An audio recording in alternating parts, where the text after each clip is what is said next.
everyone, welcome back to my channel. This is LolaAjisafe here. We are talking about young, famous, and African. And like I promised you guys the other day, I had a special guest. My special guest is Ajisafe. Like, okay, so we have the same last name, but don't look at it like that. Ajisafe comes with a bag of credentials. In fact, if I start reading it, but I'm just going to give you guys the highlights. So currently she works for BBC. She's in England. She has a background in hosting, acting. She's a little bit of a singer. She hasn't hit the stage yet. But the thing is, to be more serious, she has a background. She was a newscaster with Arise News. She does, talk show. How many shows? In fact, you know what? Let me tell you a little bit of her background, please, so they know that we have somebody sitting here. Because we're talking about Africans, right? So let's really act like we're Nigerian.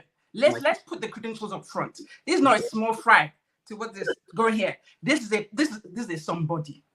So, Dr. Ajisafe, I'm on London. I appreciate you joining me today. And hey, we're gonna chop it up. Hey, look, do you know that's hilarious because it's true. Clearly it says LolaAjisafe. I'm like, hey, Sister Lighton, how are you? Sorry, guys, I call Lola by her, I think it's her first name or her middle name, bro. Middle. So yeah, but I'll try and remember to call you Lola. Hey, Lola, what's popping? Not much, man. As soon as I saw, as soon as I saw this reality show, I think I'd heard about it, but I hadn't watched it. And I started hearing whisperings. I went to go watch it. And like I said in my first episode, what I liked about it, okay, it doesn't give like a full picture, but there's so many people. Before we even go into that, I have to say, you're looking good. You look amazing. Like, I'm loving your... I wanted to go for colors. Yeah, you look really I was trying to go for colors. You always look nice. It's true. I should greet you well. You're looking very beautiful, madam. I'm happy because, guys, sometimes I feel like, when you're the young sister, you got to be like, listen, what's going on with your look? How you looking? What's up? Like, how were you doing there and back? But I'm like, yeah, I approve. You look good. You're looking very good. You're looking good. You like it. You look well. You look blessed. You're looking well. You know, as they say, the money is money. You understand? Hello. Yeah, that's it. And that's what we're breaking down today. This is the reason why I wanted to do this show, because I always like to talk about, anyway, I always like to say entertainment, but you learn something. But as well as on top of that, I think there are a lot of people outside of the continent who are not from the continent who have no idea. I don't know if I was telling you, like years back when I was in Philly, some guy stopped me like outside. I don't know how they had this thing. Oh, it came up that I was from Nigeria. And he's like, he's like, do you ride elephants to this? You guys have zoo. Like he's talking like the guy was funny.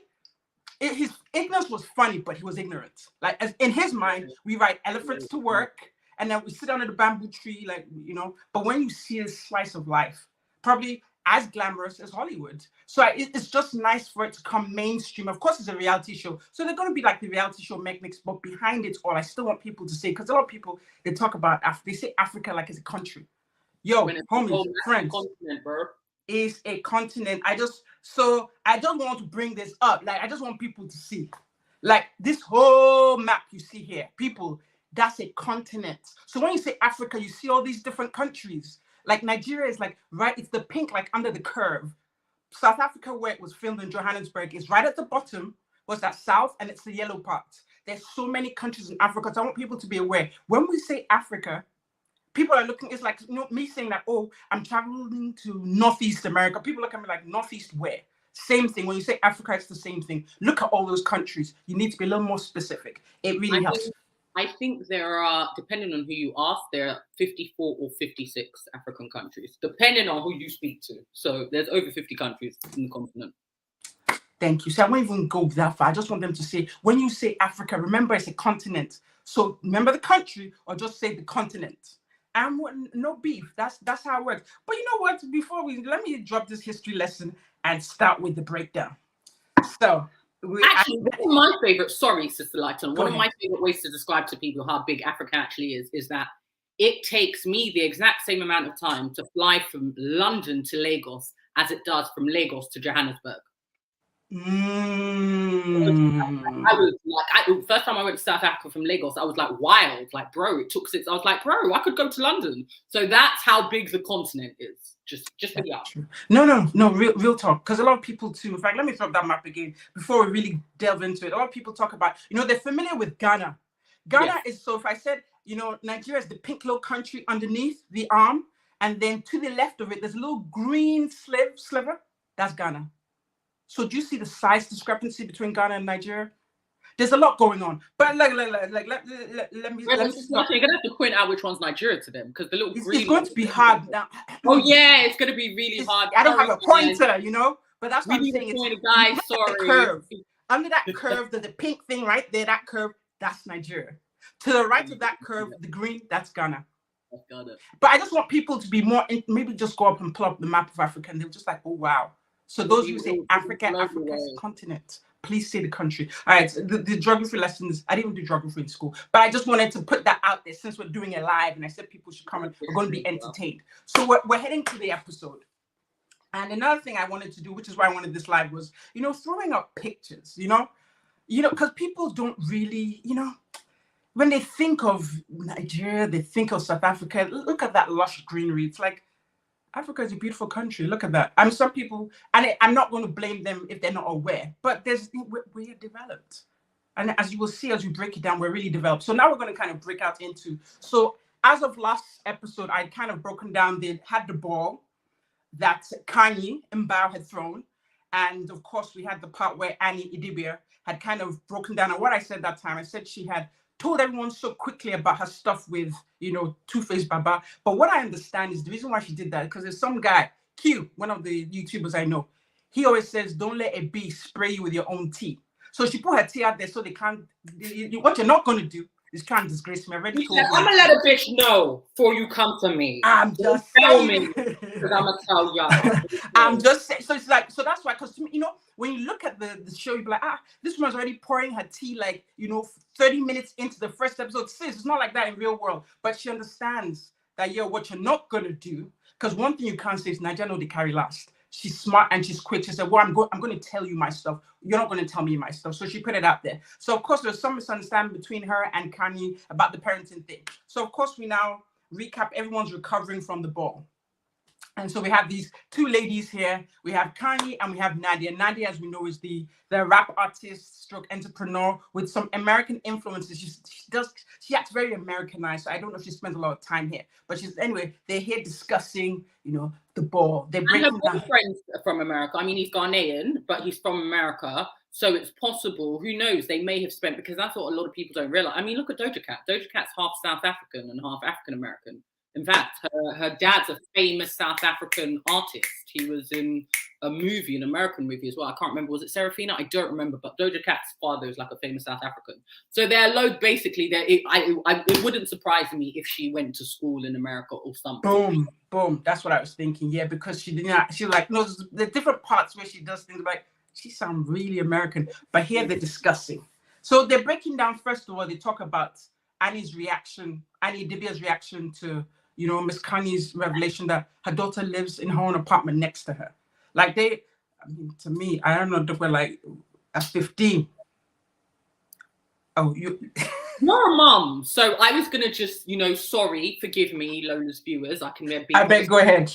You know, but you're a mum, so I'm just going to throw it to you because I ain't got no babies. I don't have any kids. I can't wait to be a mama, but I do not have any children. So I'm going to start with you, Dr. Ajisafe. Please tell us, what are your thoughts on a 15-year-old girl living by herself in an apartment next door to her mother, but by herself all the same?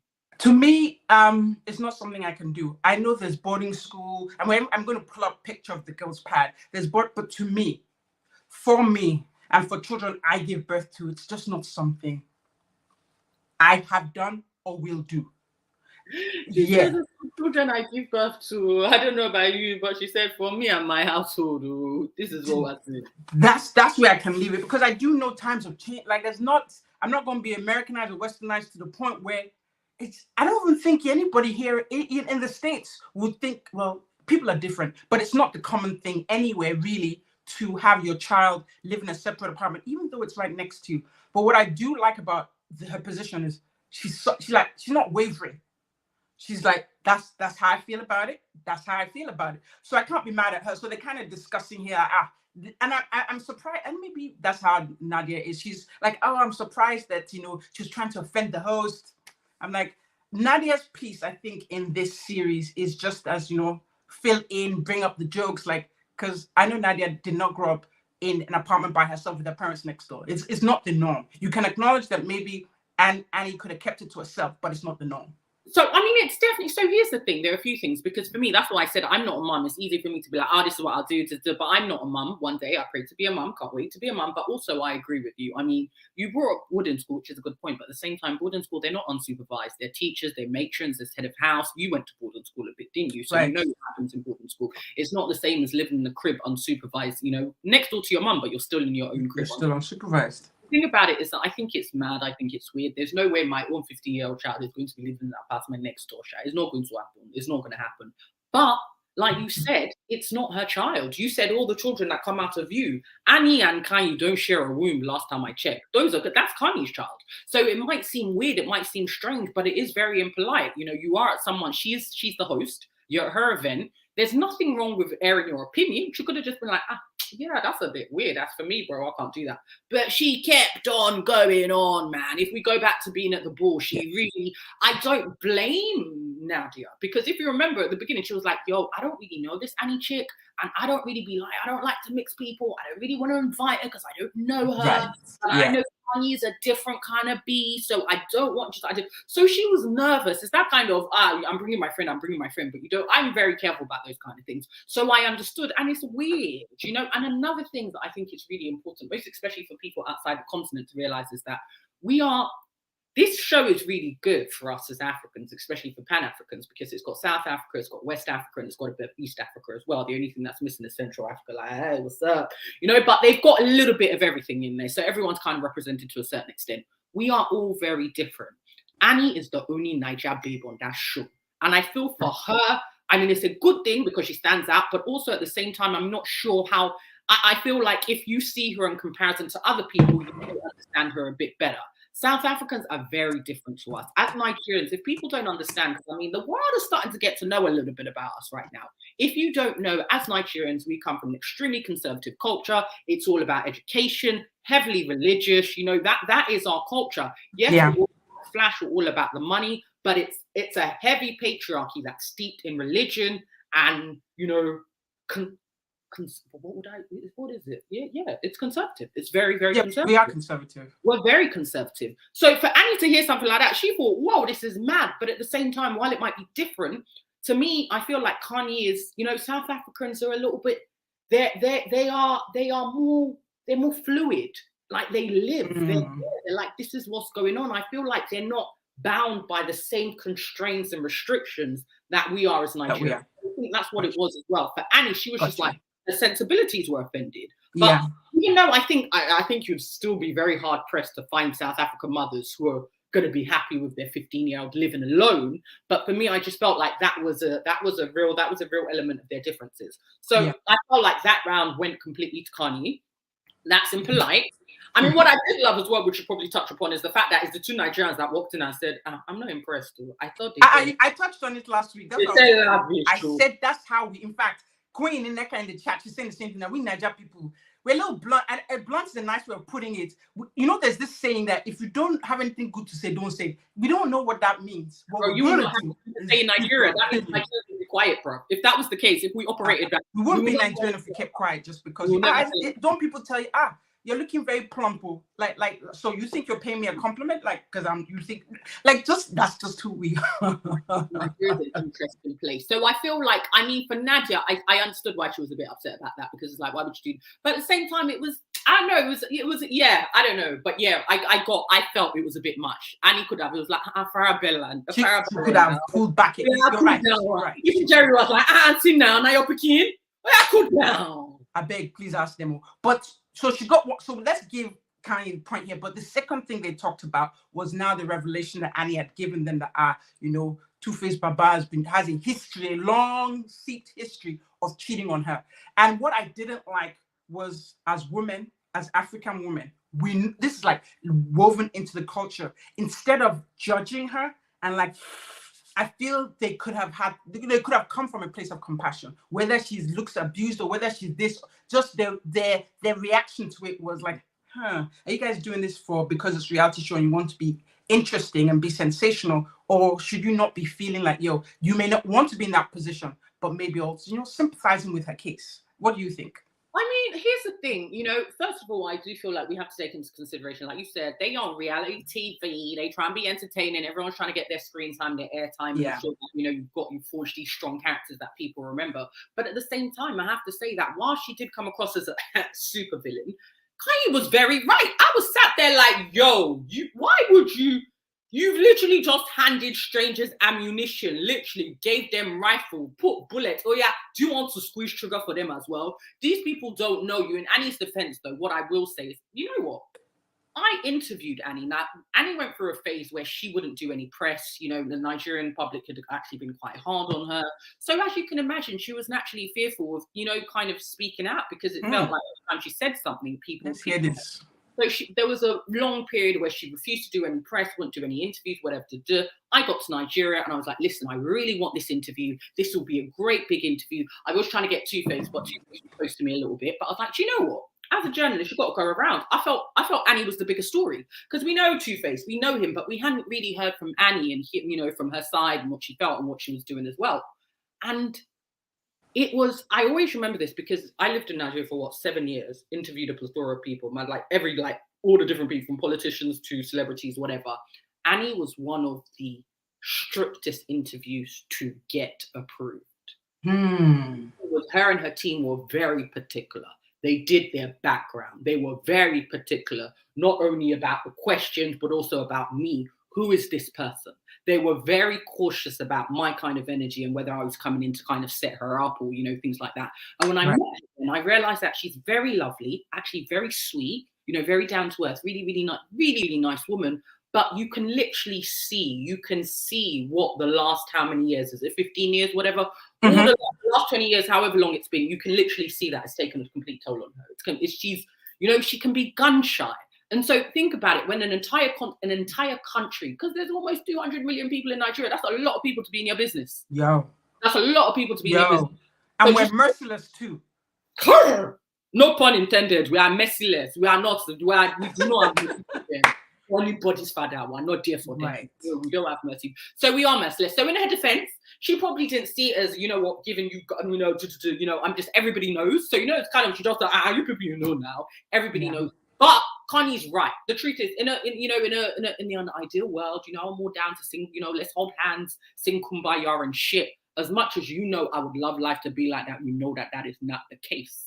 So you cannot go into a completely new hen house and be letting all the lot of other hens know what your cock is doing when the sun is not shining. Misha. You don't have to go there and, you know, so especially if they don't know strategy. Remember, it was strategy. But as in, I'm speaking for them. So while it was strategy, they didn't see where she was coming from. I don't from. think she did anything wrong. I also understood the fact that for her, she's like, it's common knowledge. You can't, you know. But for them, of course, you would be taken aback. Sister Lighton, listen, yeah. You know, I don't know what it is. I don't know. But, you know, people be telling me their secrets. I don't know. I can sit next to a random and suddenly they'll tell me everything. Random. I mean, you know, even in COVID time, I can embrace you. We can sister. We can share something. It's not an easy thing. But I am looking at them sideways because, bro, you couldn't pay me to tell you my middle name.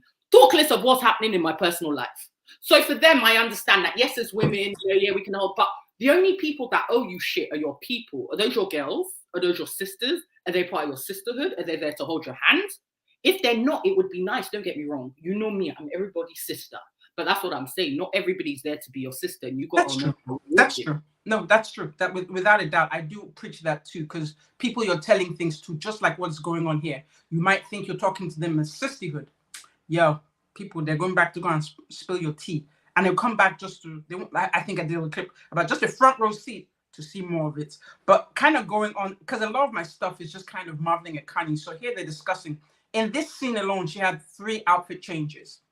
So the reason why I bring up this picture is a part. Can you bring up why she's even in that outfit? What are they doing? Why did they go and meet Kanye? What's Kanye doing? Oh? Kanye was taking pictures for her. She said, I'm in Hyde Park, you know, so I thought I'll do a photo shoot, you know, with a goddess. I said, oh yeah, Kanye, baby. I like this babe. No, I do. And that's why she keeps coming up when I'm talking about. So the next thing I want to talk about in her confessional, because now they go into, you know, conversations about Nadia. So we know Nadia has, like you talked about, her Bobo, who's in the States, but is from Ghana. She already has a bubble, but she was trying to link her up with Mr. Diamond Platinum. His name is Vic Mensa. Shout out Vic Mensa. He's a Ghanaian American. You know, he seems to, one of the things that I love, I don't know him, I don't even follow him, but he came on my radar because he was really pushing the Year of Return. I think he took Chance. He took Chance the rapper to Ghana. So I think it was him that they were the president. They are presidents. They are presidents and they're presidents, I have to say. So he took Chance the rapper to meet their president. So he seems, the reason I like Vic, even from afar, and even that, you know, he seems very rooted in his roots. He seems very, very, very. So for those who are tuning in now, right now, Mercy, my sister, is talking about, you know, Nadia's, well, he's not her ex, her boyfriend, who was from the States, but of, you know, Ghanaian descent. And of course, my sister has a lot of background information because she used to talk and mix with the celebrities when she lived in Nigeria. Because like I said, she was a news reporter. She also worked on the radio. So she did a lot of this, you know, stuff behind the scenes with all the celebrities. She was mixing and mingling with them, which is why I thought it'd be a great idea to do this show with her, because she can always bring up the backstory, the gist behind it. So like I was saying, this picture that I brought here, the reason why I brought this here, so they're talking about, you know, Nadia, I know you have a guy, but you haven't claimed him. But this Diamond, I want you to talk with him. And in her confessional, sis goes like this. She says that, Haba, after all, she can have a Mr. Nadia US and a Mr. Nadia SA. Yeah, you know what? What I like about Kanye is she says things that somebody would otherwise whisper in the dark, and she says it with boldness. She's bold and strong, and she's smart. I'm not mad at her. Then she brought up something else, that after all, in the 1300s, didn't men fight for the queen, for the queen's heart? Like, yo, then she went on to say this. She said, look, go for the highest bidder. You either bid or you buy. My friend stop with, come on. Like, I don't know, like, this stuff she says, like, she has these lines she'd be coming up with. There's no way she can't but occupy the screen. Love it. What do you think? I love Kanye. Like, honestly, I've loved Kanye. South Africa is another one of my favorite places. You know how much I love South Africa, and I love South African people, and I love South African personalities as well. For one reason, they are patriotic as fuck. Like, South Africa, listen, they are very, I love that about them. I really, really, really love that. But like I said, they enjoy that. I love being Nigerian, but that whole restriction, the whole conservative, the whole, you know, it can be really heavy. And South Africans, they seem like they live, bodies big. Kanye, when did I found her, I didn't know her name, but a few years ago, there was a video about her. There was a video of her going around in green, and she was giving an interview, and she was talking about, I love money. She said, listen, money loves me. Money loves me out of everyone. And come and sit right next to me. Money loves me. She said, I saw this babe. I said, I like it. She reminds me a lot of myself. Whenever I listen to Kanye, I'm like, this babe, you're literally saying shit that I literally just got off the phone saying this to my sister. So I love her. She says it how it is. And she's like, especially, the truth is that she was making lots of sense now. Let's call a spade a spade. Diamond Platinum has come. The prince, the king of Uganda, of East Africa, whatever they call him. And the truth about it is that for people who don't get the context, listen, Diamonds is it. Diamonds is it. He's the real thing. He's from Tanzania, but or Tanzania is the way they pronounce it. Tanzania. But he is the crowned prince of that region. Like, I mean, what you told me something the other day. Tell me what you said about he walks. So our boys from Nigeria. Oh, for me, I honestly feel like someone like Diamonds, he walks. So I want David Do, Wizkid, all of them could run. And I want Tiwa could run. I want Tiwa, yes. Let's not forget Tiwa. Yeah, I had to put sis in there. Tiwa's killing the game right now. No, I can't forget sis. She knows. So yeah, I mean, I love, because he's the real deal. The thing is that because he's they're Francophile. He said, wait, hold on, what language did they speak? Yeah, they do speak French. Yes, Francophile country. So unfortunately, we don't, you know, I feel like the English-speaking world don't necessarily know that much about Diamonds, but he's a massive, humongous star. He really is. He's the real deal. Like, when you talk about the real deal, he's the real deal. So the point is that, essentially, Kanye was not mad now. She's saying that you have this part-time on and off boyfriend. He kind of is or he's not. You people are not even living in the same country. You don't even live in the same continent. This uncle is living over there. We don't know which video model he's tapping on Monday, which Insta model he's tapping on Tuesday. But the king of East Africa has come and said, Auntie, I'm liking you. I need it.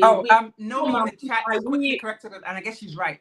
In Tanzania, Swahili. I do believe them saying that. Swahili. You know, this, y'all, appreciate y'all. Thank you. Swahili. So yeah. Is that all they speak? Don't they speak a European language? Because I know they were colonized by the Arabs. Because they were saying something. No. He speaks in Swahili, but I don't think does he sing in Swahili? Because I don't know. I don't know. He does some like after this. I went to go back to listen to some of his songs. There's one song I know that was mixed. Like some will be in English. He has some songs where yes. Like, so the songs I know of him are the ones where he performed one. I think he actually performed at the ball, didn't he? But he performed one at the ball that he dedicated to Nadia. Yes, so he does sing in English. That song is one of his most famous songs because he sung in English. Yes, because he doesn't. Yeah, he does not often speak in English. Anyway, thank you for correcting that. Where were we? What were we talking about? No, we appreciate you. So we're just talking about what we appreciate about Kanye. Like she may have, conflicting ideas. We didn't grow up like that. We're not used to it. But the confidence in which she says that she's convicted, like you can't sway her. She could be the only one in the room with that opinion, and she's good like that. Yeah, and she's not mad either. She was making a point. I guess what she was saying is, listen, don't put all your football in one basket. Like literally, like yes, you've got Vic. He's handsome. He's nice. He's young. He's intelligent. But Mr. Diamond, aka Yorubadimon, is like, yo, what's up? Listen, I need a whip. I want you to pick. What's up? You want to be my lady? You want to have a tiara? And she's like, let them fight now. What are you closing this on? You're doing that. Yeah. And I agree with her, like completely. I think a lot of the time, sometimes women lose in romance. I'm not saying be a man. We don't live in masculine energy. That's not going to help us get what we want. But I think a lot of the times women, we date very naively. We really do. And then wonder why we don't have they speak English. My people appreciate you, sis. Thank you. I'm even looking at your name, trying to figure it out. It looks East African, but I'm not even going to try because I know a few incubes. I'm like, I got so distracted by her name. So yeah, but I feel like, hi, hey T-Dove. How you doing?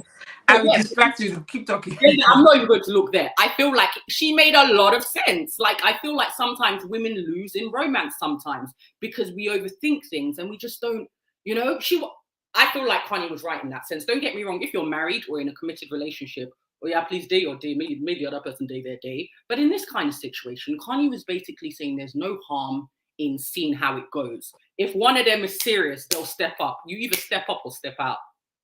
So yeah. So that's the first thing that I'm bringing up. I just brought up this picture just to show another very nice outfit she had. So going back into the story, so just to show us the opulence of the show, one of my I told you this was my favorites. Swanky Jerry decided like he was going, he's gonna, help his girl that she's been a little upset by the ball the previous night, that he wants to cheer her up. And so this is them walking towards just to cheer her up. We didn't take her for a glass of wine, decided to take her for a helicopter ride. As you can see, and I've said this before, Swanky or Jerry, as they know him, he I don't know if he has some deal with Gucci, but like there's always Gucci on him. Like he had Gucci somewhere. Gucci, baby, he Gucci. He gonna tell you I'm Gucci. How you doing, Jerry? I'm Gucci. Yo. So that's okay. There we go. He is so he's just he's perfect for TV. So I just thought it was. But you know what I like though. So Jerry does have this. Does all this, but when he's speaking, for the most part, he makes sense. So right there during that scene, they break down, of course, the exchange they had. And he did turn to her. He's like, not that he agreed with the way, Kanye was talking about parenting, but he just said, well, that's what she believes. And that's her kid. Like literally saying what we were saying. It's like, Annie, I know you have this reaction and you believe this, but that's her kid now. That live and let live. So I loved his approach. What were you going to say? No, I said Nayo Pekin. That's essentially what he said. Oh, that's the thing. So that's it. That's it. So Jerry, I feel Swanky Jerry's role in this is to give us.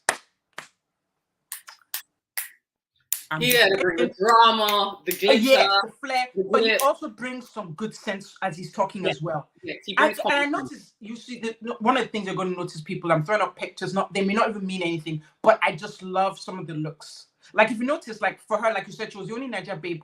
On the cast, but she went ahead and decided. So this hat she's wearing is their version of our gele. So this is their national headdress that they wear, and she really did kind of go through looks. Like I wonder, Jerry probably styles her. I know Jerry didn't style this because he probably doesn't do these fashions, but I feel like Jerry really had her. Like she had different looks. Like she had different confessionals, and this one just kind of like I like that. Like she actually decided to represent for SA. I thought that was nice. Right, you're laughing. What's up? No, I love it. I love that. You said she decided to represent for SA. I'm like, what's up? I love it. Yeah. Because I've always wanted to wear like that head. I love it. Like once Abby, I don't know where Abby's on. Abby, we're coming. and I'm coming to do the outfits too. So I say Abby, my sister Abby lives in Johannesburg too. Abby lives in Sandton, boo. I'm gonna say, because Kanye was like, listen, I live in Sandton, throughout the zip code, Johannesburg. She was, what was it? Africa's richest square mile. I was like, tell him, Kanye. I just like that babe, man. I like that babe. I'm just saying. As you can see, what I want to do is, yes, we're going to break down and review the show, but I want to throw up these visuals because what I said I liked about it, I think everybody's saying the same thing too, is one, the fashion, and second, this, another person in the cast is the landscape, the cinematography. They're giving us rich, good production, great pictures, and so you'll see me throw up stuff like this. It's not by mistake. I just want you people to see that Africa is such a beautiful, beautiful continent. We just don't give it as much as it's due.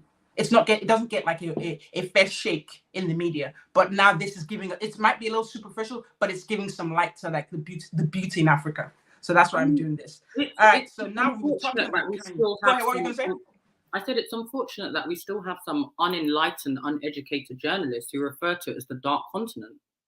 The only thing dark about Africa is the history in which the fact that people felt it was okay to colonize us and rape us for our reasons. The truth is, this shows like this are very important because some people are like, oh, I don't really like it. It's superficial. Whatever. Everything cannot be heavy. Me, I like things that have depth. I'm the first one that wants to talk about feelings and what's happening in the world, and what it really means and who we are. But it can't always be heavy. Sometimes you need some lightness. I'm not you. I mean, you're Dr. Reality. I don't do Real Housewives and none of that. But I am her to call me Dr. Reality. People need it. It's Dr. Reality in the building. People love that. And I feel like, especially as Africans, because you said something at the beginning. You said a lot of people don't understand where we're from, but if they understood that, even especially Lagos, when they said that, you said life in Lagos is just as glamorous as life in Hollywood. The truth is that if we had the same amount of money in circulation, because make no mistake, Nigeria is a very wealthy country. Unfortunately, the wealth is concentrated in the hands of tell them. Which is like everywhere if we're actually honest. We think that we are surviving after the 99% in the rest of the world. But if we see how that 1% are living, we are actually really poor. We're living on the poverty line, bro. Do you understand? But the truth is Nigeria is like everywhere else. A lot of the wealth is concentrated in the 1%. People don't get that. They don't get the fact that it is not as what they've been shown. The Oxfam adverts, the charity adverts, there's a reason why we've been told that this place is dark, it's dank, it's poor, and everyone's living in poverty. Let's not lie. There are far more people than should be who are living below the poverty line. When you follow the money and you follow the route, you understand that. There are reasons for everything. But shows like this are so important because they get to show the entire world that, listen, this continent that has over 50 countries in it is far more than what you think. You would be so shocked. People are actually, you said it was a joke because someone in Philadelphia said something to you about, I'm like getting up, like really, am I using the horse or the elephant? Like, yeah, to get to work. Believe that. Someone got into an argument. A Nigerian guy got into an argument with an African American guy on Clubhouse a few months ago, and somebody was saying something about, do you guys even have internet and I was like, do you really believe, like, people need to know. They are just learning about us, about our culture. How we are. When I think rich, I'm not talking about financially or materially. How rich we are, who we are as beings. The way we are. The way we are. Understand?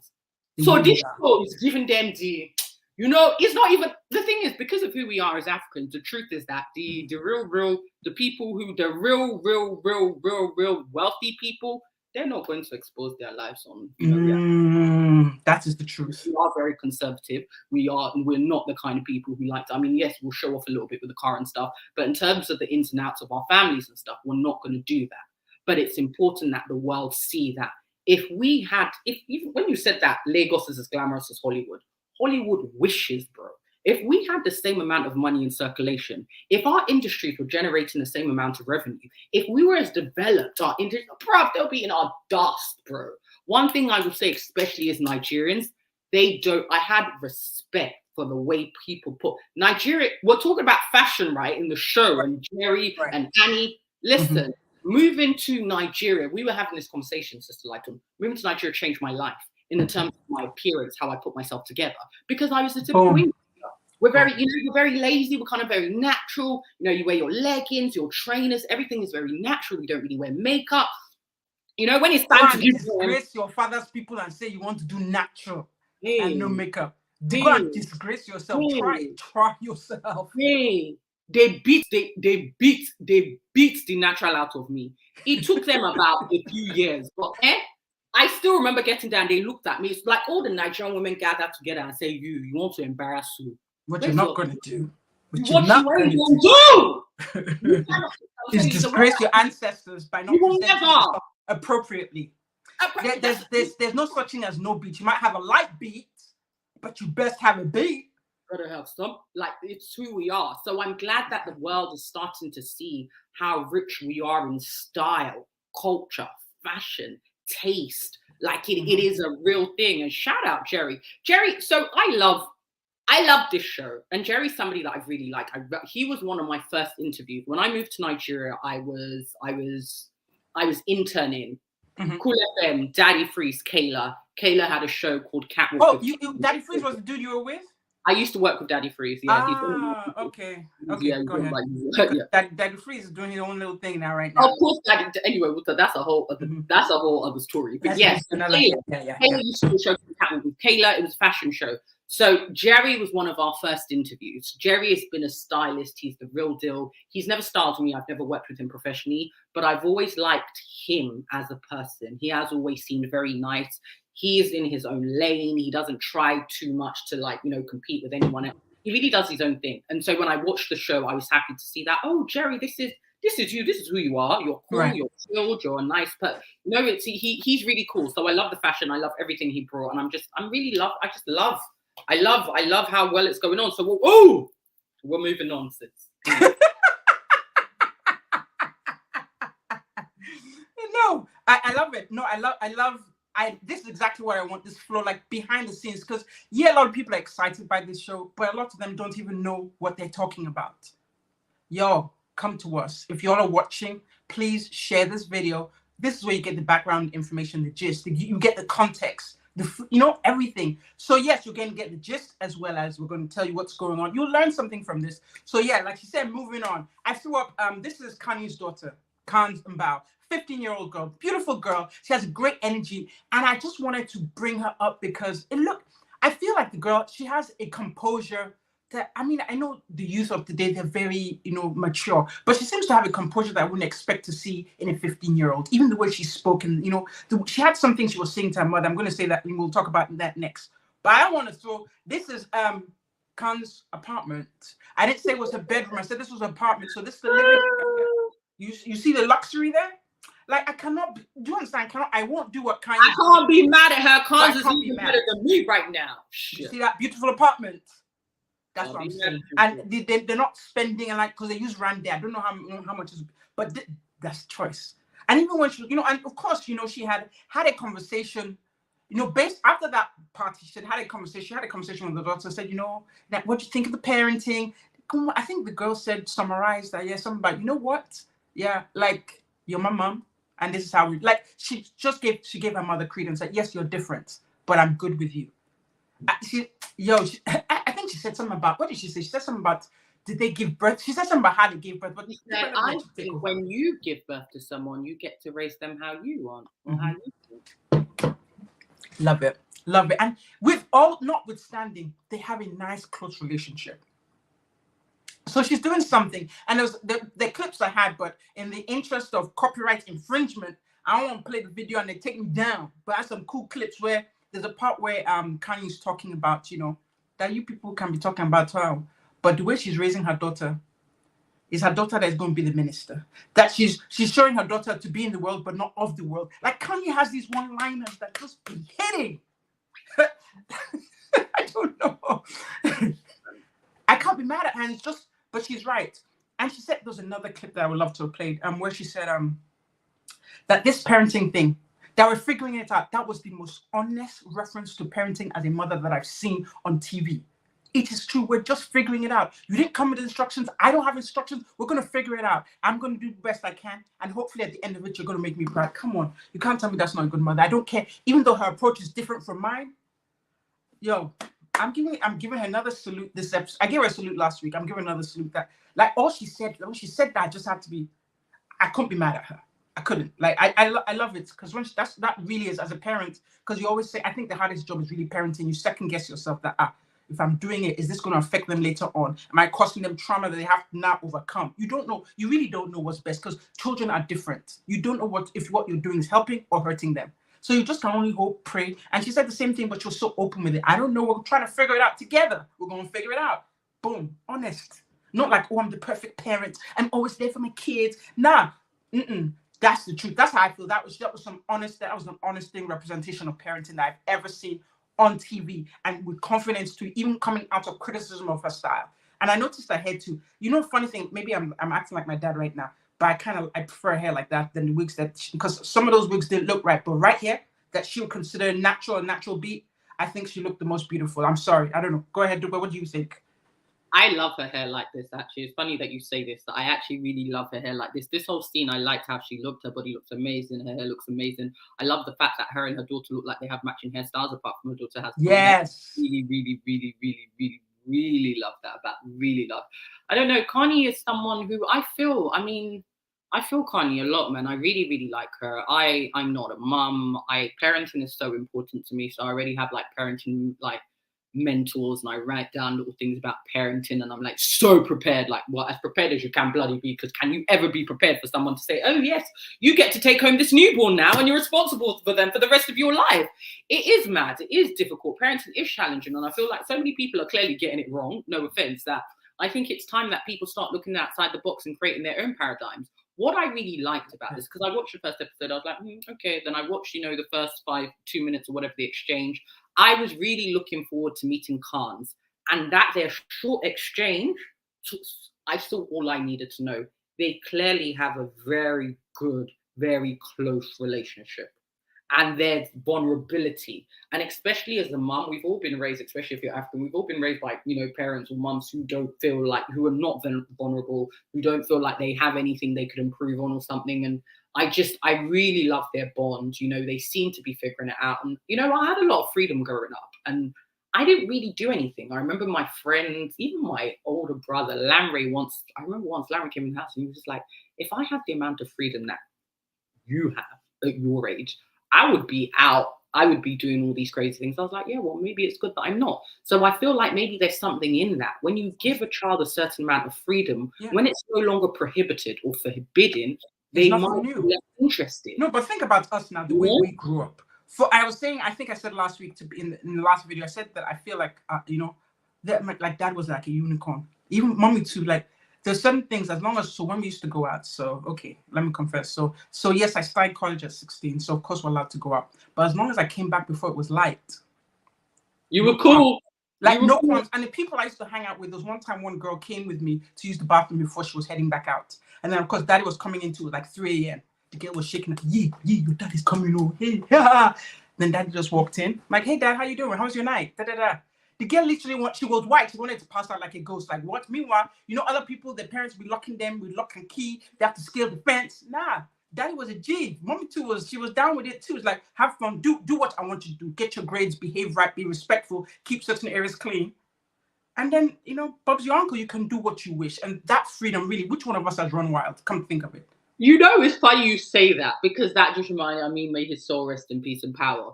But literally, like, just a few years ago, a few years before daddy died, it was hilarious. So I lived in Nigeria, as my sister said, I lived in Nigeria for a few years. I went out to Nigeria to work on my career and stuff like that. So there was one time I'd just come home for some event or something like that. It was like 4 or 5 a.m. Me and daddy jammed for inside compound door. That's how we always do. His car had just come in as I was just coming in. And so I was heading off to my quarters. He was standing there. He said, hey, so you've just come home? I said, yes, daddy. I said, so you've just come home? He said, where were you? I said, daddy, out of me and you, who is meant to be out at this time? And you're not in your 70s, bro. Should you not be resting? Right? Like, your age mates are getting ready to be put in an old person's home. What flexing was you flexing, bro? He just laughed. We touched knuckle, bro. He went his way, I went my way. Man, what nonsense. I mean, I always say that. Listen, Papa was a Rolling Stone. He was to the end. He was to the end. Because when I tell people always kind of marvel. Like, I have this phrase that I always say that 12 siblings and counting. Like, people look at, and people like, did she say 12? Yes, she said 12, and she said, and counting. Nothing will surprise. I Somebody said, was asking a question. by blood, not relation. Who do you think Diamond is the equivalent to in the States? I would say Drake. I would even take it, even though Drake is clearly not, is technically not American, isn't he? He's Canadian. Right. I wouldn't even go as far. That's but like with that pull and yes, like the level. The dude has some cheddar. No, he has some cheddar, and he really is. He is. Did you? I mean, I don't know. Let's not go too far because we haven't. But for those of us who've watched the entire season, notice he could be in it maybe a bit more. You know. Because he's got a real like career and shit that he's got to deal with. Like he's really busy. Like he's really he's the real deal. I have a lot of respect. I don't know. I'm not so familiar with a lot of his music, but I do feel like, you know, he is amazing.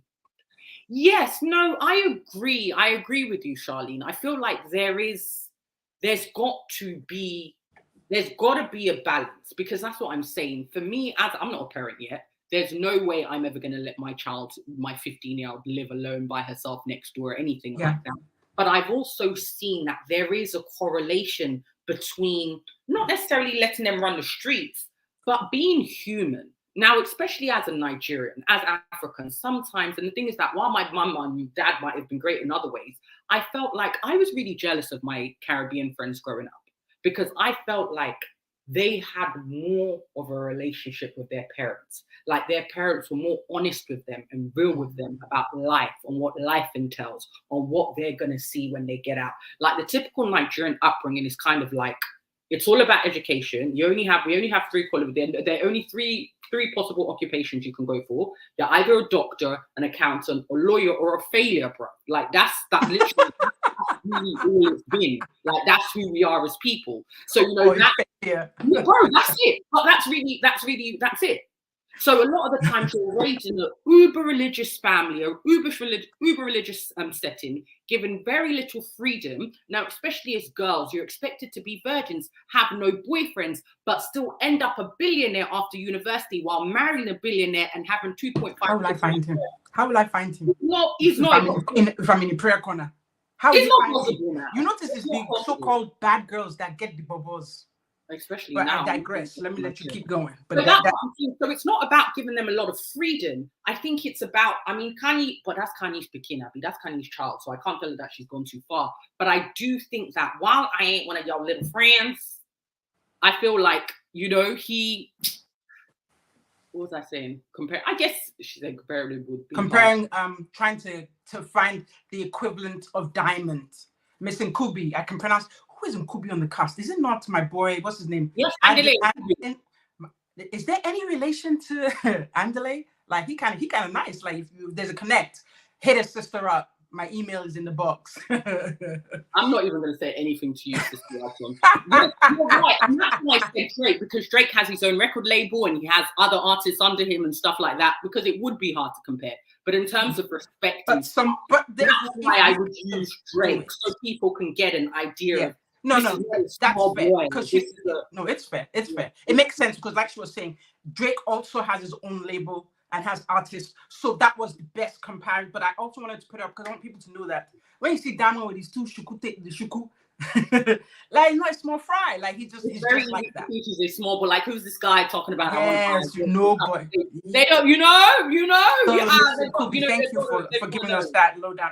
That's what I want. I want people to see the background. It's not just... I want to know where you're from, though, Miss Nkube. Are you East African? Because all the Nkubes I know. Wait, hold on. The other Nkube I know, he's Ugandan. Yes. So I think he's but Andele is he not South African? No, Miss Nkube, come on, tell us where you're from. Yeah, please, Miss Nkube, hit us up. Throw up the comment. Let's know. Let's all be bonding as Africans too. Let's see what's up. Let's see what part. But yeah, so as we're let's get back to what we're talking. What was I talking about now? Because I don't have too much time for you, sis. No, I'm joking. You know I love you. So I wanted to jump to this scene. And my boys decided to play golf. The golf is not just for the white dudes, my G. Like we play golf too, like with the the tartan pants or the checkered pants.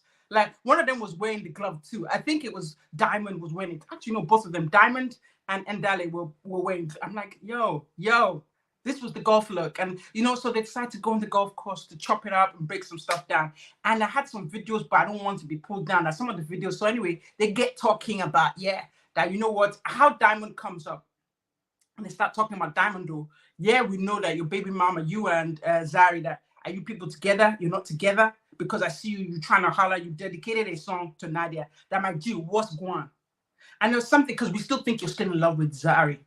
There's something he said that I thought was insightful for someone his age and with the exposure. Because a lot of times when people are that big a celebrity, they seem to be out of touch. But this young man, he's 31 from what he says, or 32 now. This young man is not out of touch. His number 6 is ticking. And I say this to say, he said something about, that how can he not love the mother of his child? He doesn't have to be with her to love her. I said, this is why this guy, you know, there's some womanizers that hate women and there's some womanizers that love women. He's one of the ones, he loves women. This one loves women. Like a love. And I don't mean like, I mean a love and like there's this, like he doesn't mistreat. Like he gets away with his womanizing because he doesn't mistreat women. He will sleep, cheat. But when they're in front of him like this, they will feel like the only woman on the planet. Isn't that funny? Because that's exactly how they compare him to one of his brothers. Let's just call it one of his big brothers, for lack of a better term. That's exactly what the girl them say about, you didn't even get it now. Who did they call big? Now, who is big? You missed it too quick. Big Wiz, man. That's how they call him now. That's what they say. They say Wiz be treating all the ladies all good and stuff. You know he playing, but he's making you feel good. Why? But that's why you have baby mama from east to west. Because that's the thing. It's like as a woman, when someone is that person's, your mind is telling you no, but my body is telling me yes. Because he will just blow her over with the charm. There's another clip that I put there, like but account, where he was saying that when he's with the woman, he wants her to know that your wish is my command. Hey. Won't that you be confused? Because some people will say that he's a womanizer. Why do you get By the time it's in your very before, I'm going to use Nigerian English for you. By the time it's your very before, you'll be confused. By the time the clone wafts over your nose and he says something, like you just be like this. You know what? Though I do feel like it takes a certain kind of woman to get involved with diamonds at the same time. But you know what? Let me borrow some of the Tanzanian slang and say that he will try his level best to ensure that they are not going you can best. He will try his level best. I felt he's such an interesting character, and I really love this scene because it just showed you a lot. And this is the thing, I often say this because while he from afar he does come across as a proper womanizer. And you just watch. Angela came off really sensible in this scene. Quentin is just unserious. Anyway, naked. He's not serious. But he plays his role too. He plays his role he does, and he plays it very well. So I just diamonds. Like, are you okay? He's a Yoruba demon. He's a Yoruba. There's no way. I'm just like, whoa. He was a very interesting character, especially in this. And one of my favorite parts of it is when they were talking about, he gave us the breakdown properly because, I think I was actually in Nigeria. I think I was still living in Nigeria when that whole thing happened with him and Zari breaking up and him impregnating. Is it Zayn? I don't remember her name. I'm not going to try and remember her name. I know I'm going to confuse you, but we had to answer that question. Because we had to know, sis. He was shooking my body like this. So from Zimbabwe. Hey sis, welcome. When we head down there, I'll holler at you. All right. Let you go back to what you were saying. In the southern part of the continent, I'm just saying, go ahead. But the way I love the fact that they kind of, he kind of took this opportunity to kind of explain the situation between Zari and, the beauty queen, the newer model of Zari, because they do look quite similar. But it was really interesting because, as he was speaking, while he's not completely stupid, it was clear to him that it was just like, what do you mean? Like, I haven't done anything wrong. They were trying to make it seem like I was at fault, And I was just like, how interesting. And Andile said, it is your fault. He said something that I really like.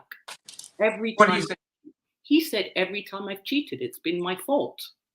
It's confessional. And I feel like this was a really important scene in the sense that, we love the fact, let's not forget where they are. You see that green, you see that lawn. Hey, boo. Hey, baby.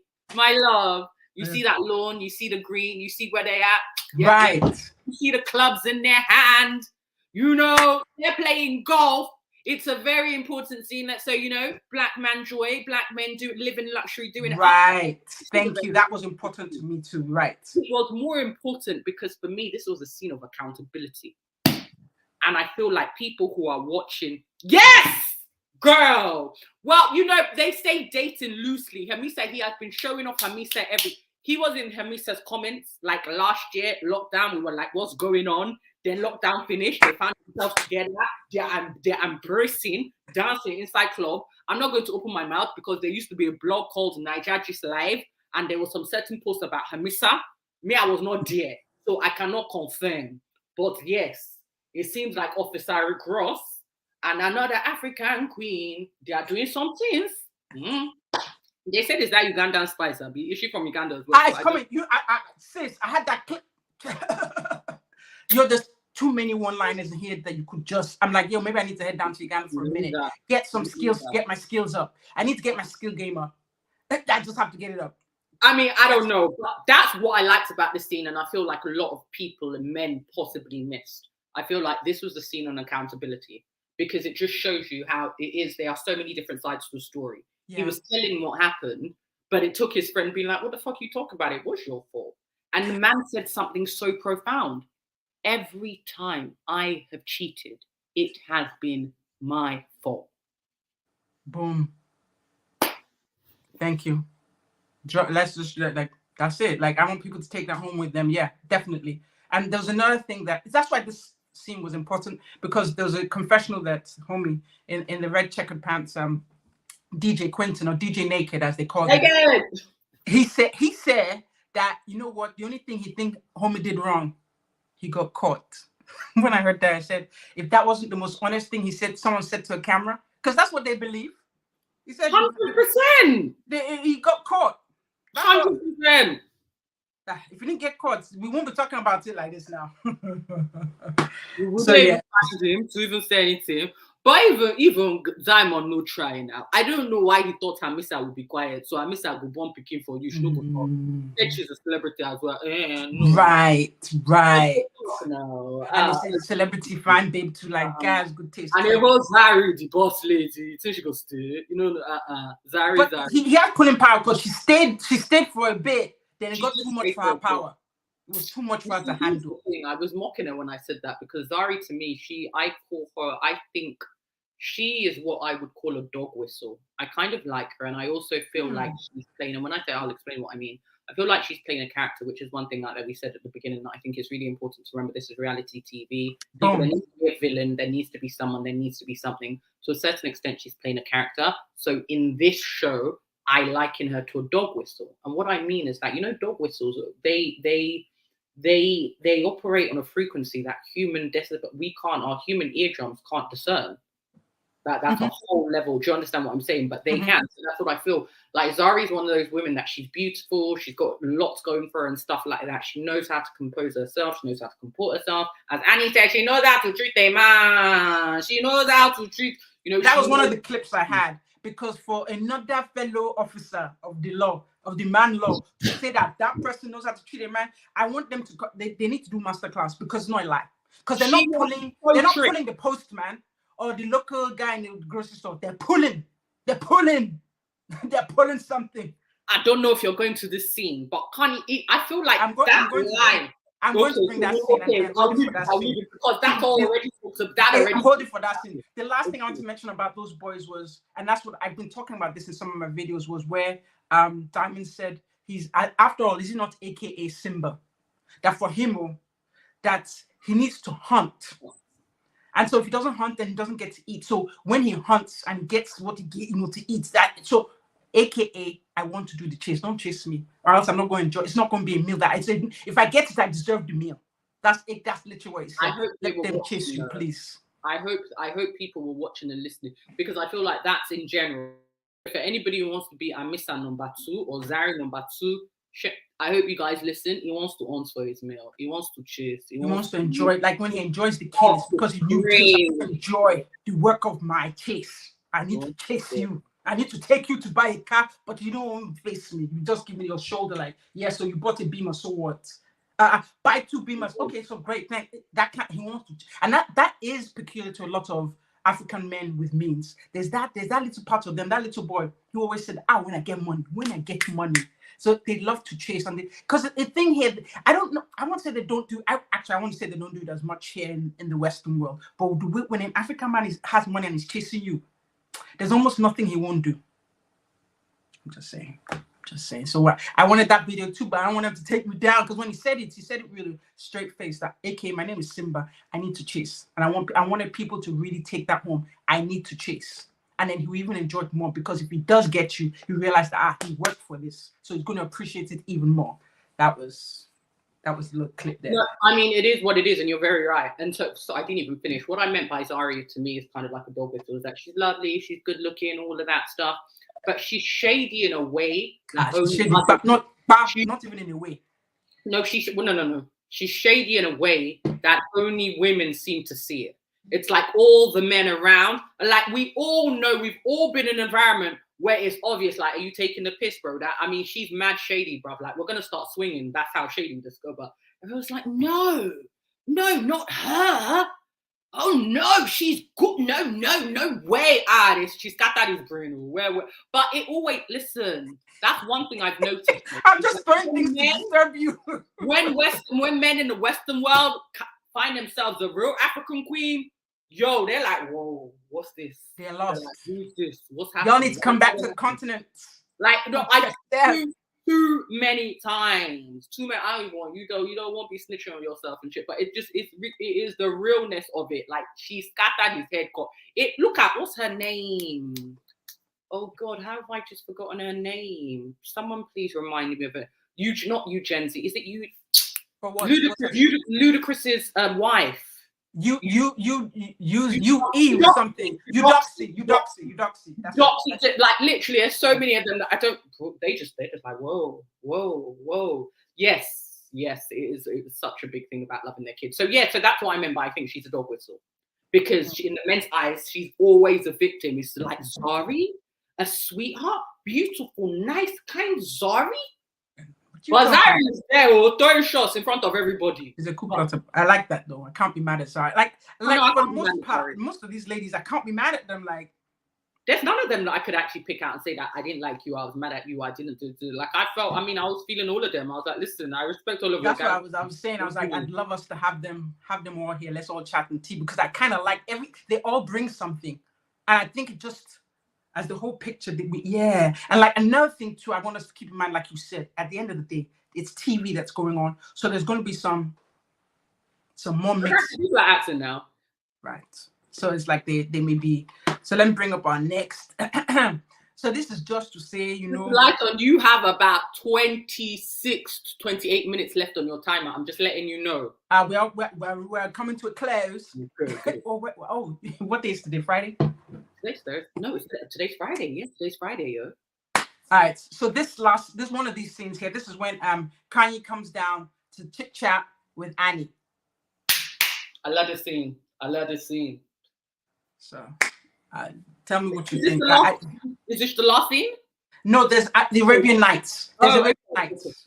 Oh, there's Arabian Nights. Okay. So then, right before we get to that scene, then there was a scene I was going to talk about. So the scene I was going to talk about is that the scene that I loved, that I felt like really defined Zari, the boss lady, the Ugandan spies, the whole African thing that everybody has to come and get. And what are we gonna say? There's things that we know and we know. You talking about this scene? She said something. Why did they not like each other? They talked about it, and she said it was in the confessional when she said it. I just said, this is. What should we call that? King Kanye, KK, baby. She said, listen, I didn't like Kanye because there was a rumor that going around that she slept with my boyfriend. She said she didn't, but he's a billionaire, and you know Kanye. I said, we know Kanye. Let them know. Oh yeah, Kanye. I had the clip of that, and I had the clip of when Kanye's response was, well, he's a man of means, and he was buying champagne. If he buys champagne, I'm going to twerk. I was just like this.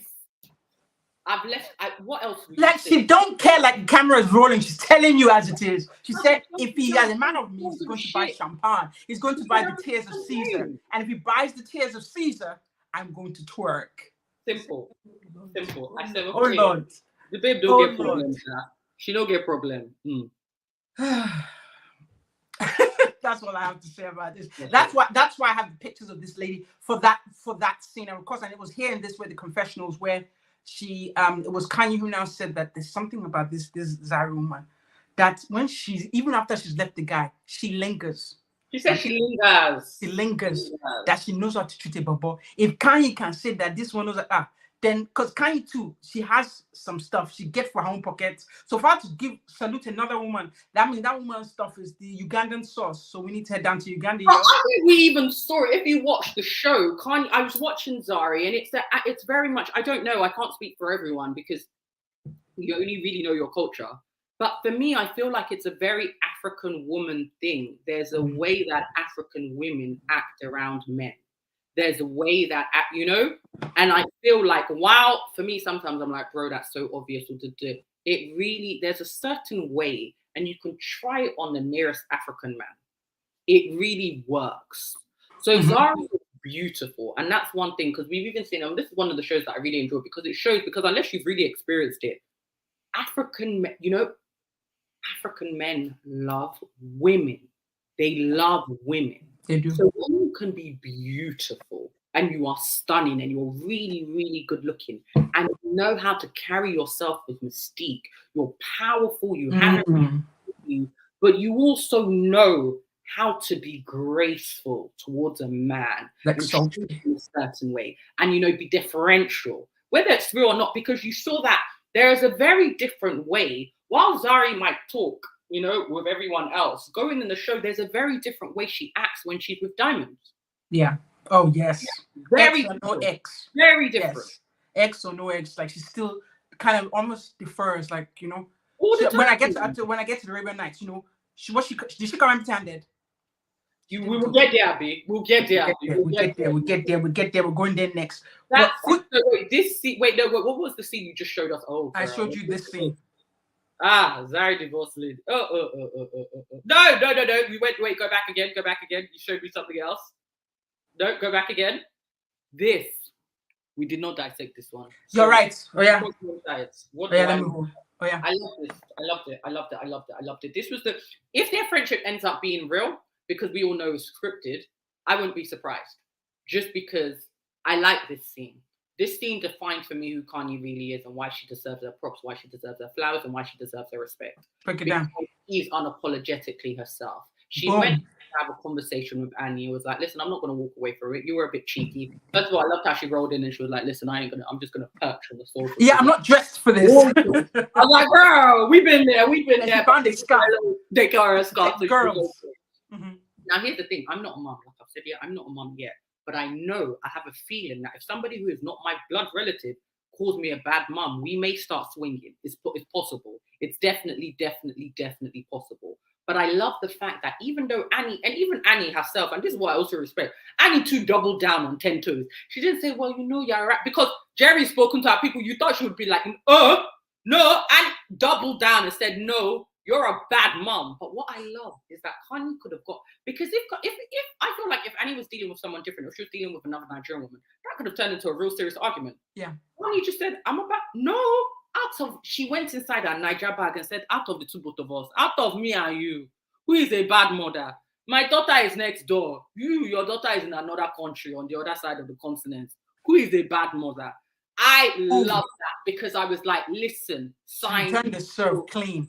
We have a term for it, Sister Lighton. I think a very wise woman once called it dakbada. She returned that. Return the serve, and you couldn't argue with that kind of thinking. And did she not say in that confessional at the same time when she was talking about after she a kangaroo and does she have a pouch? She should not be carrying the girl with her as she's moving around. I was like, wow. Wow. Yeah, that's why it's like Kanye, like she keeps delivering things like I can't be mad at her. I can't. Like, she's making too much sense. And then of course, Nomi brought something about. I thought that's another thing I talk about. You talk about this a lot too, Dupe, the fact that they're strongly in their feminine, and that's not something because the today's woman is not something we embrace, but we really need to go back to what we are, and that's that. All right, let's go to the Arabian party. But I kind of came across this. I'd looked at my girl Kanye. We've been talking about Kanye. There was a shade. It was like a shade. I'm like, I don't know what. And then I came across this, I'm like, Jesus. But you know, that's another thing about this lady. She's unashamed. I watched this clip of her in this, I don't know if it was Kenya News or something, this news report. It was like 10, 15 minutes. Where she tell you she spends 10,000 rand a month on maintaining her complexion. Do that. She's staying that shade. There was times she's having problem with her knuckles. She found the right cream to get away all those burnt. Like unapologetic says, I take vitamins, I use creams, I take shots, I get injections. This is the color I want to be. That you can die if you want to die, but this is what I want. Like, you people can jump off a bridge if you don't like it. I don't care. Like, then she said, the guy asked, like, isn't it a bit dangerous? She said, you can come out your house and get killed. Yeah, like you look, just because she doesn't have like some alphabets behind her name, do not be confused and think this chick is not razor sharp smart. Like, she's a killer. Like, extremely, there's no comeback. She always has a beautiful serve, and she's making sense every time look, let me let you. What do you think? I like her. I personally feel like she looked a lot better as a dark-skinned girl. Look how beautiful she was. Like, she actually was very beautiful. She was, and that's what everybody says. Everyone, when I got that picture, that's what everyone said. But that's what she wild, wants. Right? She was 26, about 26 then, and look how gorgeous. She was already a mom. And that's another thing to do with the parenting, actually, to throw out as well, that a lot of people also have to remember that Kanye is still very young. Kanye met her ex-husband she's 37 this year. Mm-hmm. She met her ex-husband at like 19. So got pregnant at like 19, 20, had a baby at 20. She was like really young when she had Khan. So she was the mother of like a 6-year-old in this picture. And I look at her and I'm like, look how gorgeous she looks. But, it's her life. It's her journey. She needs to feel... Zari was never married to Platinum. She was like his popular baby, like his living girlfriend. Common law marriage. Not even common law, because they live in different countries. But yes, she was... Yes. His longest relationship, I want to say. Yeah. Maybe we can say that. Yes. But the one that we knew properly, she was really the boss lady. She, there was one time that Auntie Shola said something to me and said that as a woman, there's a way that you need to hold on to your home. There's a way you need to hold on to your man. There's a way you do it without being... Please, wait, hold on. Say this again. I want everyone to listen. What did you say? Please. She said that the way that as a woman, you need to hold on to your man. She said you hold on to your home, not in an aggressive way, not in a way that you are telling him what to do or you are being dominant, but there's that soft power that you have a hold on your home and you have a hold on your man. Zari had that. You could see until everything happened with Hamisa and stuff like that. She had and I think that's why she's the one that we know. Because she's also older than him as well. And I think that's a very important thing to remember. Yeah. She is matured in so many ways. She's run this game so many times that she knows exactly how she needs to do it. She knows what to do, how it's going to do. She had a really good hold on him. And I think they clearly shared something. So that's why I think Zari was so popular. Nadia in the building. Hey, best friend. This was just, I want to, like I said, another part for me that's important is just look at the costumes. So the Arabian Nights. So Diamond, aka Yoruba Demon, was celebrating, I know Shuku, aka Shuku, was celebrating another multi-global deal. And so he decided to have a theme, Arabian Nights. And, he said something about he just wants everybody to be simple. There's something here when people have a lot of money, when it's not rich, when there's a difference between rich and wealthy. When you're wealthy and you say, I just want the simple things. You have so much, you don't want shining. It's not really your concern again. You now want to just the simple things in life. So he said he wanted something simple where they'll sit on the floor and just, So he decided to throw an Arabian party. And this is everyone in their costumes. Of course, Miss Kanye, she has a head where I like it like that. I thought that was nice. She never caught slipping. Miss Kanye and Mr. Kudzi. Hey, Miss Nkube, you're from Zimbabwe. It's you that should come and give us the gist about this Mr. Kudzi, because he is apparently anti-spill. Why is it your men, they're always questioning? She said that's why she said she thinks she's like a gangster chick, because they're always questioning the means of her man's wealth.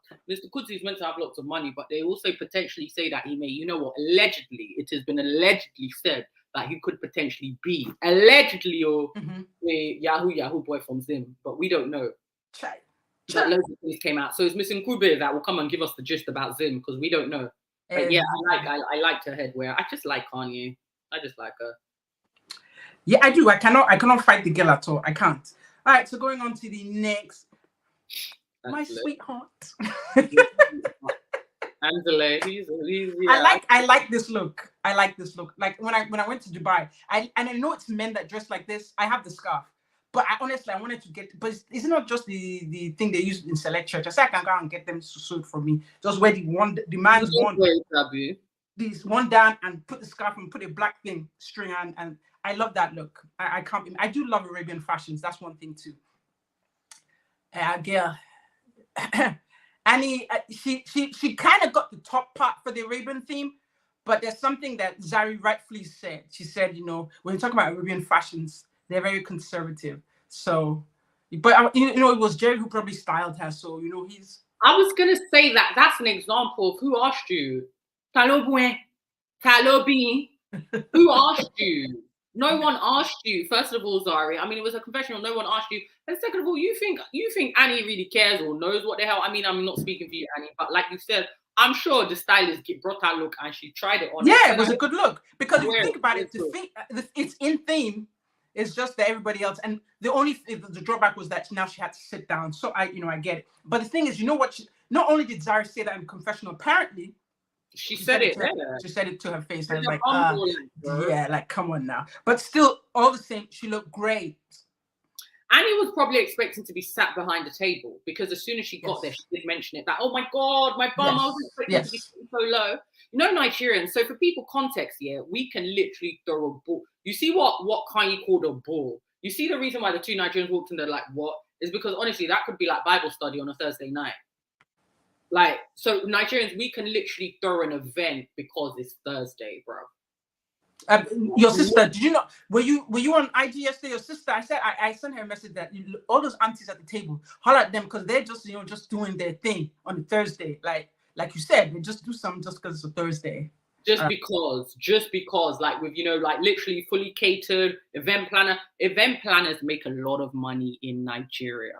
They make a lot of money in Nigeria. So Annie probably just thought, "Ooh, Diamond is inviting us. Oh yes, it's a gig. We're going to sit." So she wasn't expecting. Okay, yes, government. It's the tea.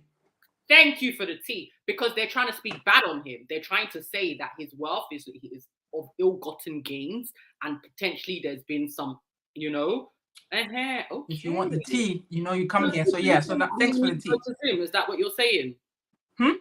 She's saying that there's a lot of money to be made in Zim if you can hustle and have connections. We're coming. That's what I say. We're coming, sis. Like line it up. What's up? We'll come. We're on our way. Look, I'll be talking to you guys from there. It'll be a different background in my fashion. So yeah, then of course we've got this homie here, our guy Jerry. He decided to be lost to that elaborate coat. Love it. Love the fashions here. But there was something I think that so everyone's still looking at him. He's standing there. Of course, we're looking like, yo, her entrance was like. Stop. Her entrance was it? Her entrance. Y'all can hate if you want to, but look at that. As soon as they saw her arriving, even Andele, my boy, he was gushing like a small school boy. He was confused. She looks she looks ethereal. She did this and she did that, and everybody was looking. Even Diamond was acting like a small boy around her. Like all that his bravado, like I'm a player, I'm Samba, I'm Simba, where he comes up. It was none of that. By the time she had back, she had gifts for him. Like she came with gifts, and she didn't come with popcorn. She came with gifts. She came with Cartier. Thank you. She came with Cartier. Thank you. That's if you want to know how the game is played, at least she's showing you guys just a pictorial of it. Maybe Kukuma has a college, right? I don't know if there's a class in that there, Brooklyn. I think it's called Brooklyn College. I don't know if there's a class that she offers there, but I'm sure she could find it too. So if you guys are interested, so yeah, it was just the way she came in, and everybody was just. That's when everyone noticed that this business with you and Diamond don't realize over. And that's the minute when Nadia knew she was done. Nadia just felt it, and there's something. As soon as she got to the party, for some reason, I don't know if the girl had heard gist. She literally greeted everyone, turned to Nadia and said, "You look so beautiful." Yo, if that wasn't a covered dart, then I don't know what is. The dart that you cover in poison. It felt like a covered dart, bro. Yo, like it was just so random. Like you greeted everybody, then you turned to Nadia and said, "Oh, you're so beautiful." Like guys, that's how you do it. So you don't take your earrings off and put Vaseline on. You kill them with kindness. They'll be confused. It will completely break, because from that point, Nadia was just discombobulated, just kind of all over the place. Tell me what you think, sis. What's up? I thought it was very interesting. I really loved Nadia's honesty. I feel like that's one of the things that Nadia, Nadia was really vulnerable and honest. While she could have seemed like a gangster chick, I love how honest she was. She was really, really honest, and it was awkward. It was a really, really awkward. I've heard of this one. Sis, don't make me upset. Listen, don't make me upset, sis, because I don't even like that. Like, listen, listen, I've got a thing about brown people with coins. And I'm like literally ready to be all of their attorneys because I'm like, I don't play that game. So thank you. I like Miss Nkube. I don't know why they say that. I don't know why they say that. I mean, we could get into that a bit later on. I'm a little bit intrigued at why they deliberately pick that region, but I know that's another story. But I liked how Zari came through in it. Yeah. She looked ethereal. She looked beautiful. She was, styled to the theme. She's just very sure of herself. She has a lot of... Yes. She's very sure of who she is and very sure of her position. And she plays her position well. Looking good is good business. And that's what I learned in Africa. Period. The doors don't open until you have that. Then they'll wonder what's behind that. You better look like you know what you're doing and you have something. Exactly. Look like you have something. Don't look like you borrowed something or because nobody wants to deal with somebody who needs something. You better they want to give stuff to somebody who already has. Look at all the designers. They want to give to people who can afford it already. That's the way of the world. That's how it is. When you don't need something, that's when you attract all of it, right? Because needing nothing attracts everything, But which is just the way it is, right? So I liked her entrance. I was like, Zari the boss lady, go, go, go, go, go. Like the way she came in, I was like, I like this babe. Like, what's good? Like, she came in really soft. That's why they call her the boss lady. Go, boom. I said yes. And she now gave just, I got you some. And the reason I really liked it is because there's certain things that I like, and in my head, I have my own entity. And I said, I like this babe. I really like this babe. She was literally pissing on her territory, bro. I'm sure it's easy. I'm sure it's easy. Well, why you came to your baby daddy's house with Cartier when there's some other fresher bitches gonna be there. That was story. I think she threw the whole tree. That wasn't even shade. She said, "What? Hold on. Hold this. Hold my purse." Bossa! No, it was no, but it was the poison. I wanted to use the poison darts, like only to the person to return to that person.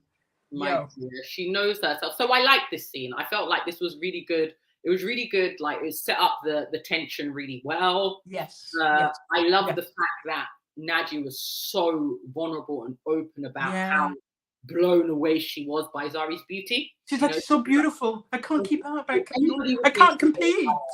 But Nadia, you're Nadia's young though. You see, I think that's another thing. And that's why I keep mentioning age. Yes. Because as a woman, I feel like you step fully into your power and more into your mystique as you mature and as you get older. You might be hot, you might have a great body, but sometimes younger women just don't have that magnetism. So while Nadia is gorgeous and she has a lot going for her, you have to remember that was a 25-year-old girl, essentially. Next to being, how old is Zari? Zari is not a child. Zari's almost 40. I'm sure Zari's already 40. Zari's 41 now. Exactly. I knew she's 40 plus. Yeah. That's what I'm saying. She is pure class, but that's what I'm saying. So you can't even, it's almost unfair. It's unfair. She's a filly. Do you understand what I'm saying? That is a filly. It's not equal match. It's the weight class is different. It's not an equal match. It's not equal at all. Zari will put, like flats, how they put the chicken wings in the mouth and Joshua Rubborn and that's what Zari will do that now. You can't even compare. So I love the fact that Nadia didn't try and compete and she was really, really honest. This was a massive, you're just talking about her walking in. So yeah, I liked how she walked in. All right, so we're just going to go to the scene, the phone call, and then we'll wrap it up. Hi, you're so cute, Sister Lighton. I love you too. So I don't have pictures of that scene here, but of course, when we got here, let me go back to the picture of everyone. But what I thought was interesting, so of course, when they all get here, so back to this, they all get here, they're sitting down, and then for some reason, Two-Face Baba decides to FaceTime his wife, Annie, and Annie, of course, you see her gushing, oh my God, it's my husband. It's my husband. Hey, guys, no, it's my husband. I'm like, Jesus, come on, sis. That's exactly what she was doing, though. Sis, please, Bring it down a little bit, sis. We know. They all threw that shade though. Zari threw it the best though. She was so mean, like. Hey, this man. So she passes the phone around. He gets to speak with everyone. Of course, he zeroes in for Diamond. That's the G.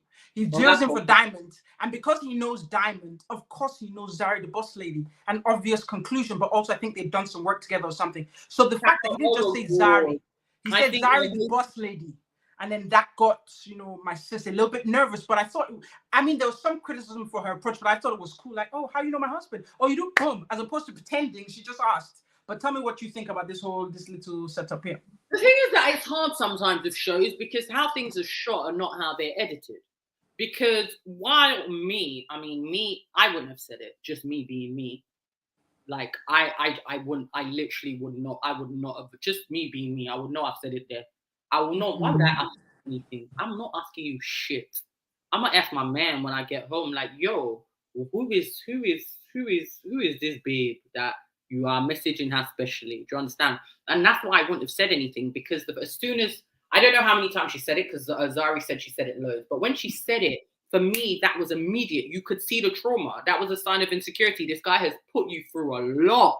Like, so she's shocked, bro. Who is this fine babe that, Two-Face knows? How do you know him?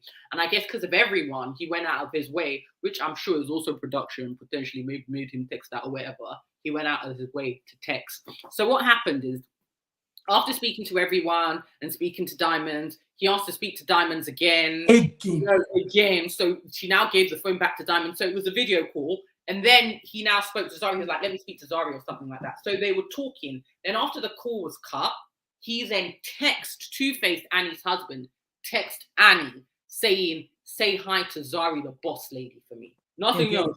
That was it. So Annie was like, rotted. Okay, so you know each other like that? Like you're giving her a special shout. Right. He said, how do you know my husband? And that's how everything started. And that's why I say how things are shot and how they're edited are very different. Because what we saw, she just asked once. Right. We don't know. Right. We saw once. Or stalked her. Right. No, it was just once and it was done. And jokingly as well. How do you know my husband? Just for me, just because of me. It looked light to me. It definitely looked light, but me being me, I would not have asked you anything or anybody. Because how does that make me look? Why am I having to ask in front of how you know my husband? I'm gonna ask him later how you know her. I would just smile. I love it. Because first of all, I would assume you know my husband. You're Zari the boss lady. You've been Diamond's lady for how many decades of years? You have your own very successful career in your own right. You are, after all, the boss lady. He is Two-Face. I would have been even more surprised. Who are you? What's your level if you don't know him? So I wouldn't even, do you understand what I'm saying? Actually, already, she says later on, the chances of that being Two-Face's type is slim. Right. So then there's nothing to really worry about. There was nothing so yeah, that's just, I don't think she did anything wrong. And she did say it jokingly to do. Yeah, and it passed, but she was still so excited about the phone call. Like she really, we know, I guess I haven't lived in Nigeria for this time, but everyone I think who's been living during that period of time knows that Baba has shown this poor girl pair. Everybody knows. But so it's, I just, when I look at her, I just want to give her a warm hug. It's okay. I don't know. I feel for her, but yeah, that was it. So now, as we got to this final scene, it looks like, okay, first of all, Andale, there's something that Andale said to, what's her name? Nadia, that if you want him, go get him. I'm like, what? I don't know if he's trying to organize himself too, because there's more coming. But I just thought that was cute. Like, if you want him, go get him. This guy, why are you sending I don't know, all accounts, your good sis, to a man you know is not a serious guy? Go get him to do what? To go and play Ludo? Why should she go get him? That one, I don't know why he sent her, but otherwise he still was comforting. I did. Men being men, yeah. I think what he was really saying is, bro, why are you acting shook? Are you a pussy, bro? If that's your thing, go for your thing, Okay. No. If you have to shit, are you mad? Right. Okay. Then I'll take it in that. I think that's exactly in that strength. Yeah, but if it's bothering you like that, you should do something. I will take it in that strength, because you're just saying like, nah, I don't do that. Yeah. Okay. Like, if you want him, what do you mean you're gonna buy out just because what? Because she wore a really nice white frock, bro?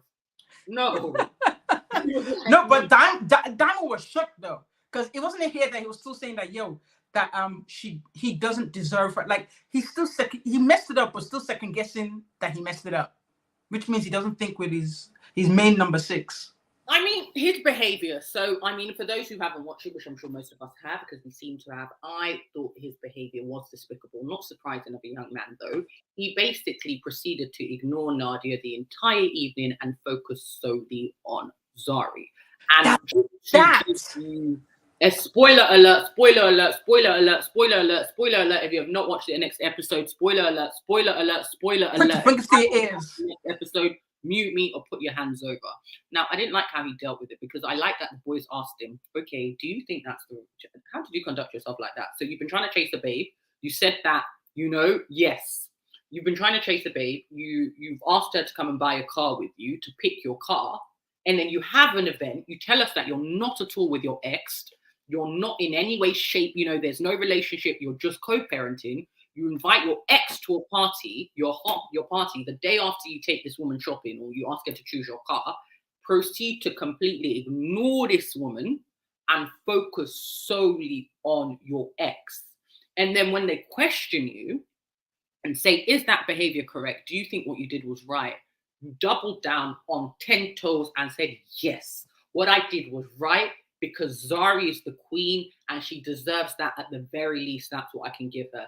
That's why I said, watching this show, any woman, you have to be a certain type of woman to get involved with Diamonds because he said it all there. So that already shows you you're not operating on the same wavelength because how does that make sense? First of all, yes, she can always be the queen, but are you in a relationship or is she your co-parent? Because if you're in a relationship, that's very different. But if she's your co-parent, I can't be, what the fuck am I then? I'm your woman and you're telling me that no, because she had 2 of my kids, she's the queen, I'm going to give her that.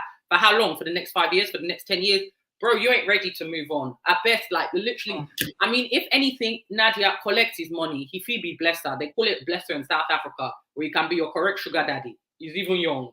Because someone like that is already shown. I just thought, what the hell? So let him just be Mr. Nadia essay. No, Mr. Nadia. Wipe your mouth and be going. Be going, chop mouth, and bro. Yeah, because you hit on the head. He really, it looked like us, at least when we saw this version of the editing, like he literally didn't give her a look. And it was just the 2 of them that year.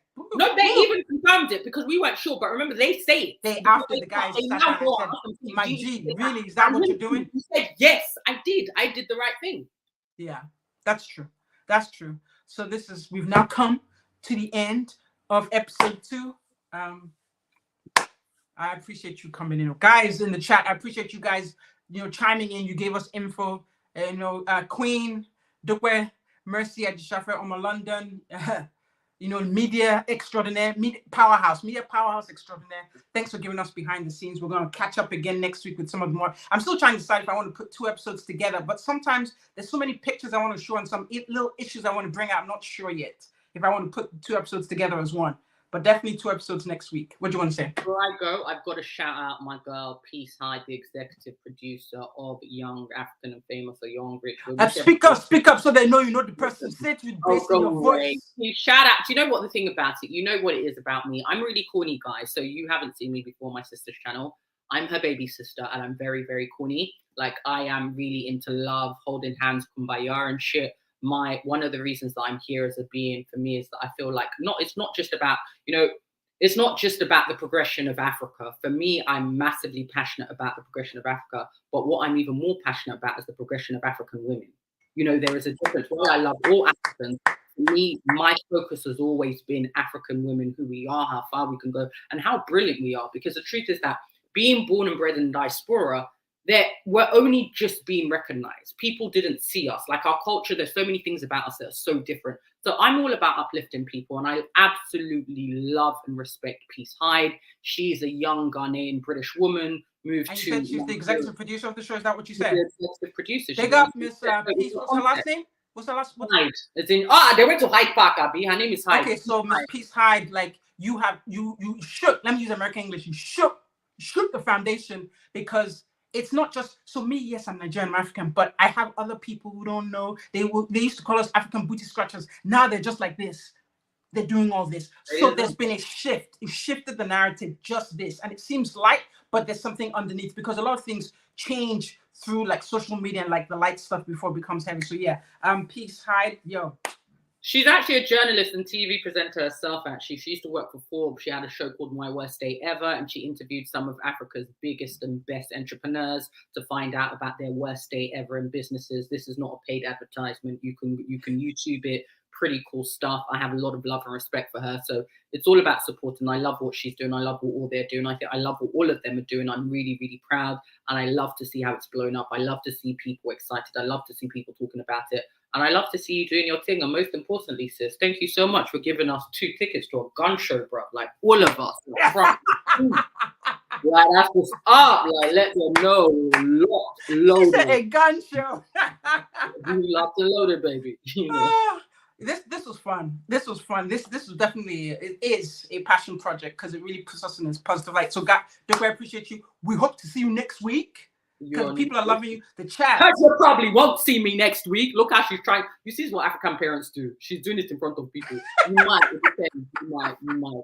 It's all love. It's all love. You got the juice. You got the gist. You got the sauce. You got the sauce. Like, you see how it's flowing. But yeah, the chat, you all have been great. You've given us information. We've all had fun. So we'll see you this time. Next week, I'll put up flyers. So everyone, over and out. Please support my sister, Dr. Reality. She's amazing. Bye.